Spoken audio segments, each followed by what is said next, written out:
I would like to welcome you in today's program, Malawi Crime Podcast. Today we have Molice Chapola, who is the Northern Region National Police Headquarters, PRO. You are most welcome to today's program. Thank you very much. As we are continuing, today we are going to discuss the case of kidnapping. What is kidnapping offense? Well, people have always used words of words to do with depriving liberty of an individual, either to say abduction or kidnapping. But I'm sure today we will be able to understand that these two are different, as stipulated under the Penal Code. The Penal Code has already put forward is where we found offences and punishments to those particular offences in the event that one infringes those particular sections. As a matter of preamble, let me say that kidnapping is an offense under the laws of Malawi. As such, kidnapping can be traced from Chapter 25 of the Penal Code.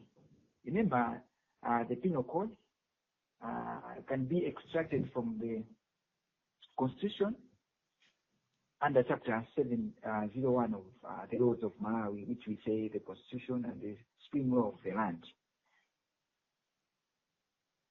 Kidnapping on its own, as the area indicated that it's an offense in Malawi, and he has put forward that it can be traced from Chapter 25 of the Penal Code, where offences against liberty are being outlined. You will quickly understand that there is need for anybody, any citizen, anyone in Malawi probably to say that he has to be accorded liberty. So the framers of the law knew that there might be people who would deliberately wish to misplace that liberty. And to avoid that liberty from being lost, because the liberty would entail that if one has got liberty, it means there are rights that are being protected from probably for that particular individual.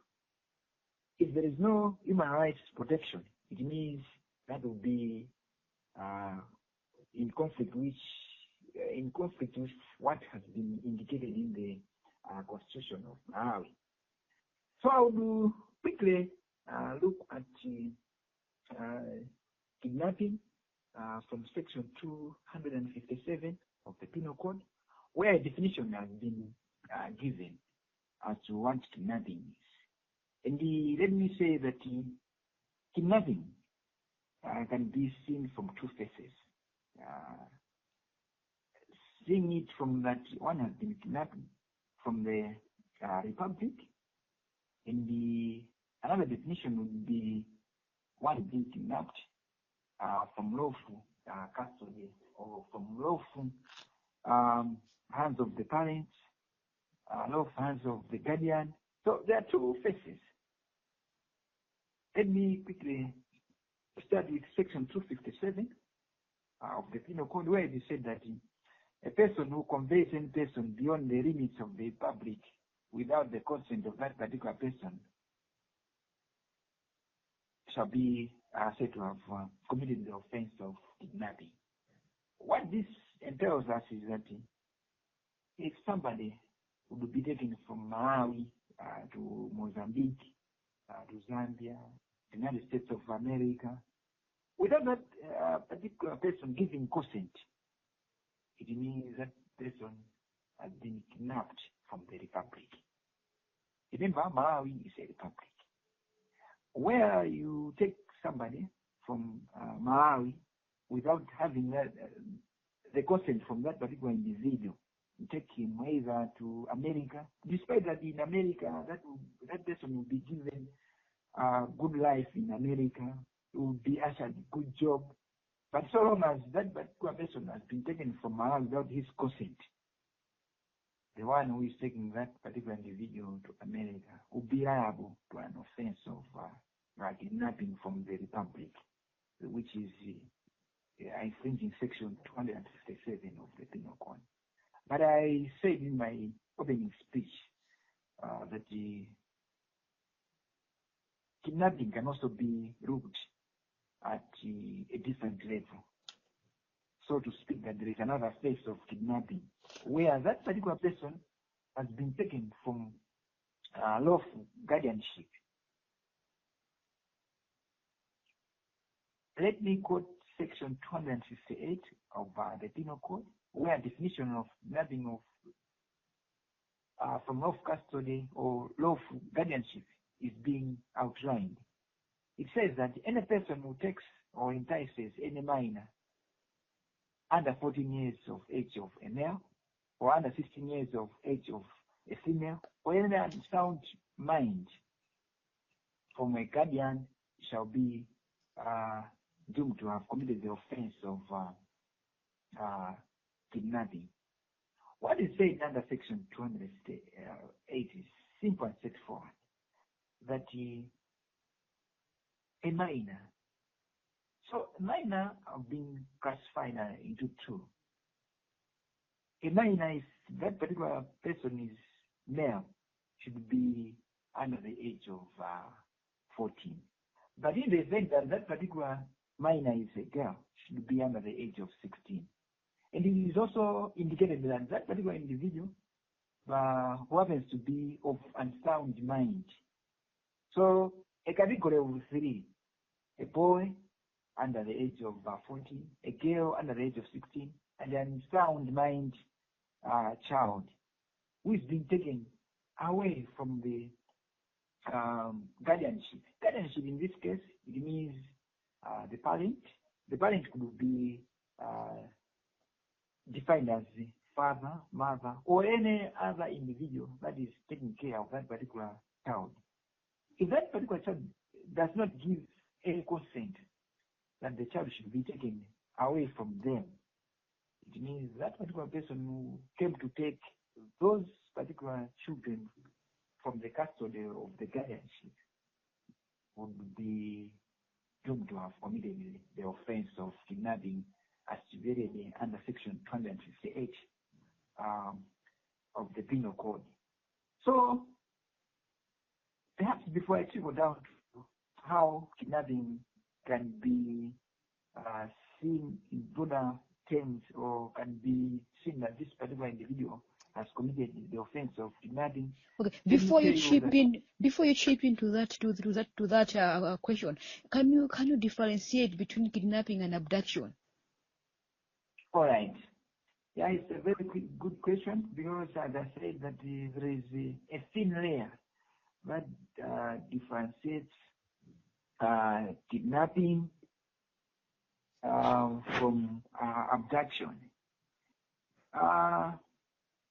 Let me say that when one is said to have been kidnapped, remember from the definition of kidnapping, where we have seen two phases. From Section 257, it is indicating that that person who is said to have been kidnapped should be taken from Malawi to a different country without him having the consent or consenting to that travel from Malawi to the foreign nation, to a foreign land. It means an offense of kidnapping has taken place. While in abduction, which is under Section 269 of the Penal Code, it is only indicating that that person who happens to be abducted should be taken by force, or should be taken by means of being deceived or induced. And one other thing is that this person who is being taken by force or induced or deceived can be taken from either one residential area to another residential area, one district to another district, one region to another region. Within Malawi, that particular person can be doomed to have been abducted. But whereas in kidnapping, you would understand that this particular person is being taken from Malawi to another foreign nation. However, under Section 258, where we look at kidnapping from lawful guardianship, where we say that it has been indicated under Section 258, that particular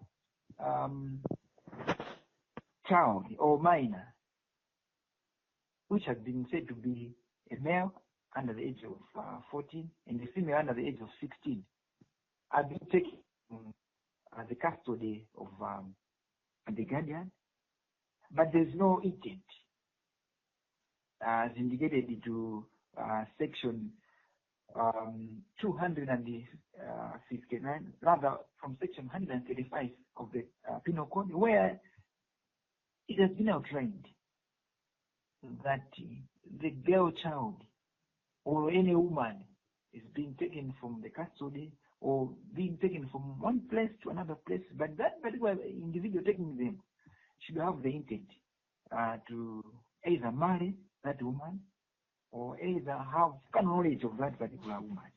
So you do understand that that line alone will differentiate the two.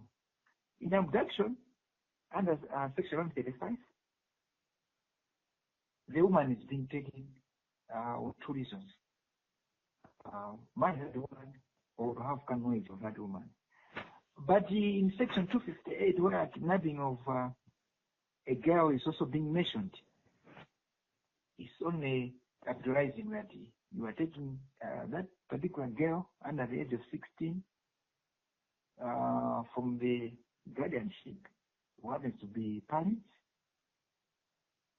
other individual taking good care or lawfully given that mandate to take good care of that particular girl. It means if that does not get that consent from that individual guardianship, you commit the offense of kidnapping. So to speak, that kidnapping,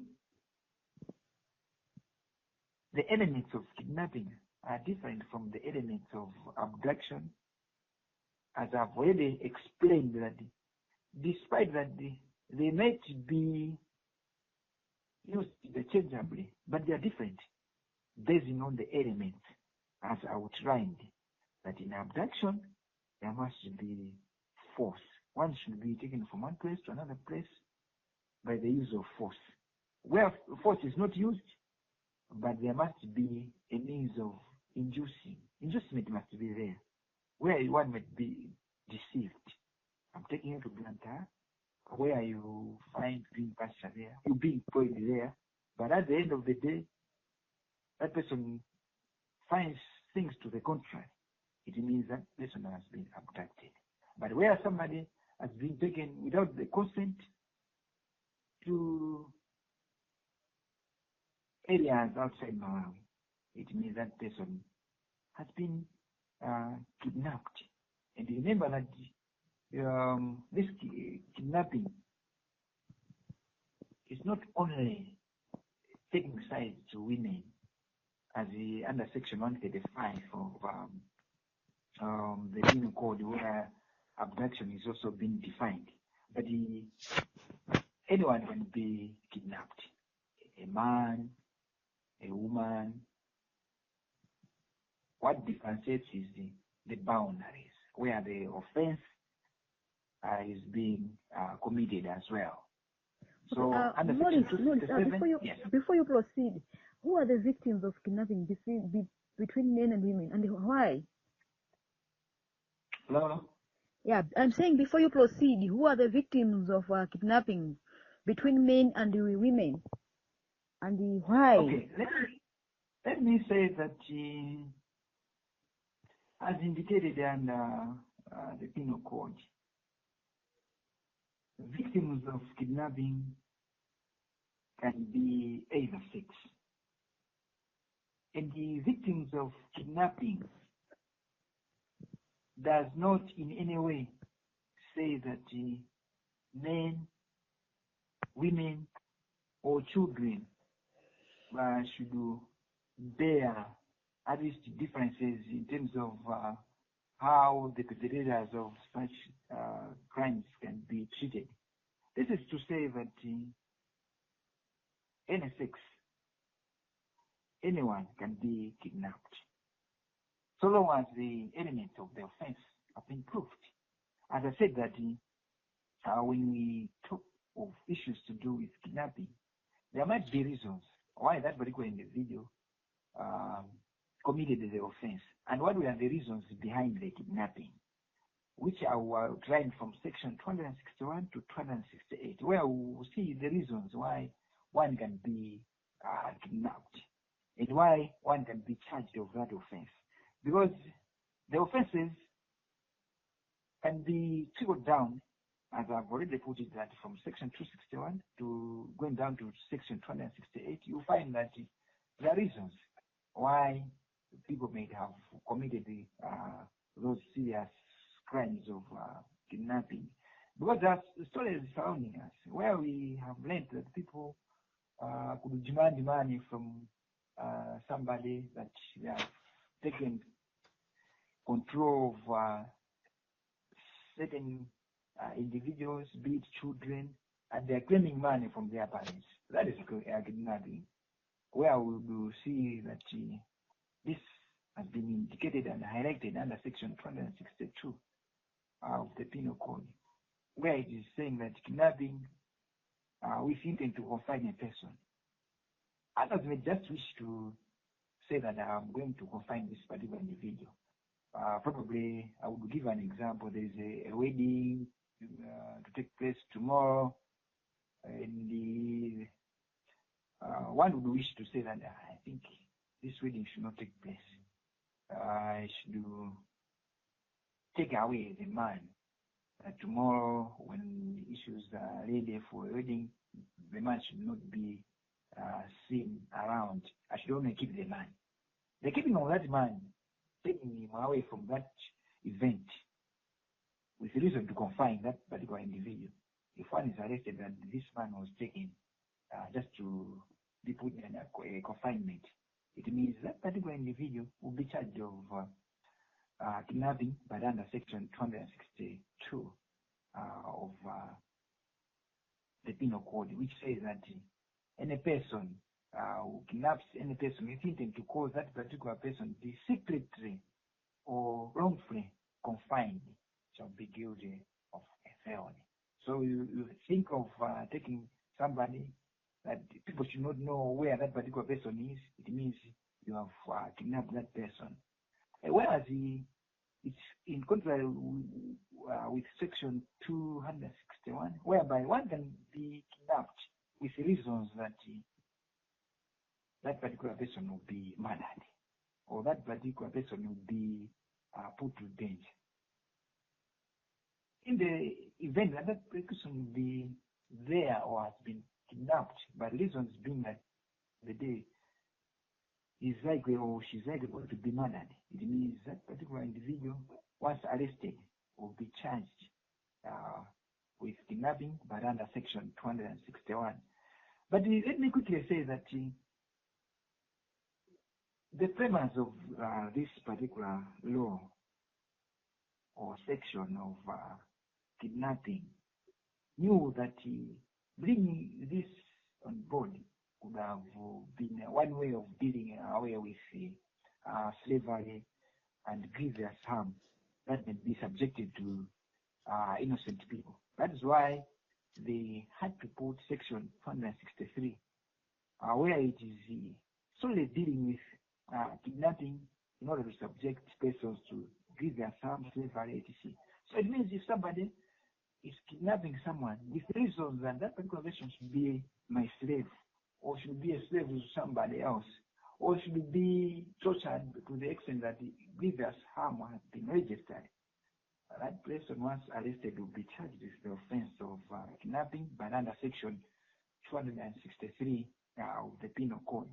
So you do understand that sometimes one will be kidnapped, probably with reasons just to conceal that people should not know where this particular person is. And you put panic to people. Then people will start thinking that someone is missing from ourselves. It means something has happened to that particular person. That panic alone would render one to be charged with kidnapping, but under section 264 of this Penal Code. So you gotta understand that there are so many reasons why people would quickly find themselves in the conflict with the sections outlining under this particular topic of kidnapping. You'd also understand that one would be kidnapped at the end of the day, seeing that the kidnapper or the one committing the offense, the perpetrator, demanding money, that I will release your child once you deposit huge sums of money into my account. If that particular individual has been arrested, that particular individual is likely going to be charged with the offense of kidnapping, but under section 264, because that particular individual would wish perhaps to have detained or put a child under confinement, but with reasons that at the end of the day, I'm going to have proceeds from the crime that I'm committing, compel the guardian of that particular child to give me something form of money, so that at the end of the day, I can release that particular child. So it means that particular individual, once arrested, will face kidnapping, but will be charged under section 265 of the Penal Code. Let me say that alone, kidnapping can also be deemed as putting an individual into confinement, where that individual has just been put under confinement, and it has been established and proved beyond reasonable doubt that you took that individual to be left in a confinement, where if we say confinement, it means some liberty have been removed from that particular individual. It will automatically mean that that person, once arrested, should be charged with the offense of kidnapping, but under section 266. And this case is being classified as a felon, has already put forward, and one can be sent to prison for 5 years. But as I said earlier on, the issues to do with kidnapping have got roots of preventing issues to do with slave trade, slavery. This can be seen much more better under section 267 of the same Penal Code, where it is at least bringing sanity on issues to do with buying or disposing of any person as a slave.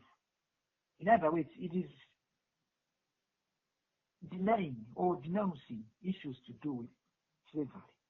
So if anyone is being caught probably in the web of buying or disposing of any slave, that particular person, once arrested, will be charged under section 267 of the Penal Code, where it is saying that any person who imports, exports, removes, buys, sells, or pose any person as a slave will accept, that's accepting that I'll keep this as a slave. It means you'll be in and be charged with the offense of kidnapping, but under section 267 of the Penal Code. So you do really understand that kidnapping on its way, on its own, has traced through all these sections. You would understand that kidnapping is there to ensure that the all offenses that are against liberty should be addressed, should be taken head on, and that is why in section 268 of the same penal code, it is indicated that any person who may be in a position to kidnap, but that kidnapping having an element of habitual dealing in itself, that particular person should be taken to task and should dance to the tune. So, as indicated in section 269, where one can be kidnapped or unlawfully kept, where at the end of the day, there is that unlawful compulsory in terms of labor to be given that particular individual. It means that person should be dealt with by the offense of kidnapping, but under section 269.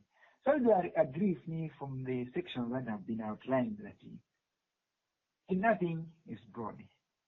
The intentions of kidnapping will differentiate the sentences attached to the offense committed. So from sections 261 going down to 269 of the Penal Code, it is giving us a clear indication that kidnapping can be committed through various intentions, through the courts when passing sentences would ensure that the sentences that have been given should marry with the reasons or the intentions of committing the kidnapping. As indicated that one may have reasons that once I've kidnapped this particular individual, I will end up killing this individual. So it means those becomes aggravating factors why one has been kidnapped.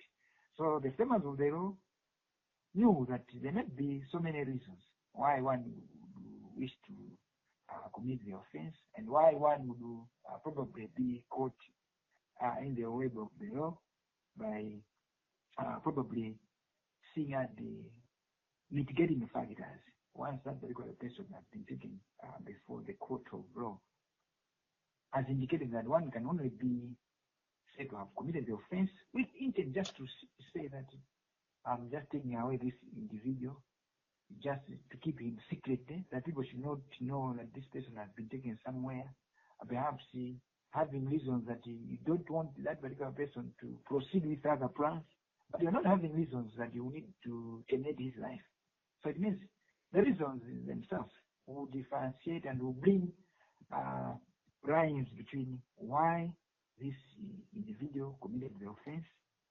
Same will be issues to be taken on board by the presiding court, presiding magistrates, to say that if these reasons were given that were behind why he committed the offense, then a sentence should be within what is really under the sections as indicated that may be attached to section 261, 262 going down. And we should also have in mind that the sentences as provided in the penal code, they are maximum sentences, which we have already said and looked at, that the maximum sentences are there for habitual criminals or serious offenders, whereby how to define serious offenders lies in the hands of the court, where would one would say it may be subjective, because one would say that this one is a serious offender upon probably registering that that particular offender has committed either 3, 4 similar counts. Wow, thank you. All right, thank you so much. Thank you so much. Yeah, thank you so much for being with us today. As earlier on said, that I'm not taking this time for granted. Thank you very much. You're welcome. Thank you so much.